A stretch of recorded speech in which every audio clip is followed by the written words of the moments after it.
Good afternoon, everybody.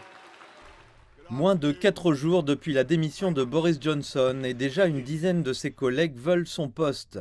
Après de nombreuses spéculations, la ministre des Affaires étrangères, Liz Truss, s'est lancée dans la course.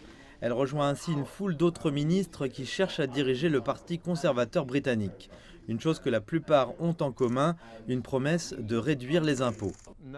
Aucun conservateur ne devrait offrir des réductions d'impôts non financées. Je pense qu'aucun conservateur ne devrait augmenter les impôts non plus. Ce dont vous avez besoin, ce sont des réductions d'impôts intelligents qui feront croître l'économie. La liste comprend aussi l'ancien chancelier Rishi Sunak et le secrétaire à la santé Sajid Javid, qui ont été les premiers ministres à démissionner la semaine dernière.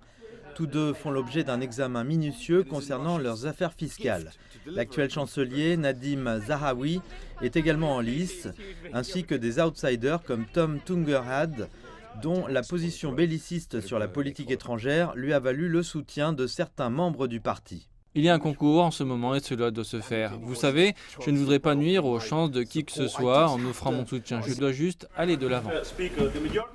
La course à venir verra les collègues députés en sélectionner 2 pour se diriger vers un second tour. Les quelques 100 000 membres du parti à travers le pays choisiront le gagnant, en espérant une rupture nette avec Boris Johnson. Après avoir eu une sorte de Premier ministre plutôt excité, le Parti conservateur voudra probablement quelqu'un qui soit un peu moins excitant. Je veux dire, en fait, par rapport à Boris Johnson, presque n'importe lequel des candidats proposés serait un peu moins excitant mais compétent. Le travail ne sera pas facile. Le Royaume-Uni est confronté à une faible croissance, une forte inflation et une crise du coût de la vie à la maison. Et il y a des défis mondiaux comme la guerre en Ukraine. Celui qui obtiendra les clés de Downing Street devra se mettre au travail pour avoir une chance d'y rester longtemps.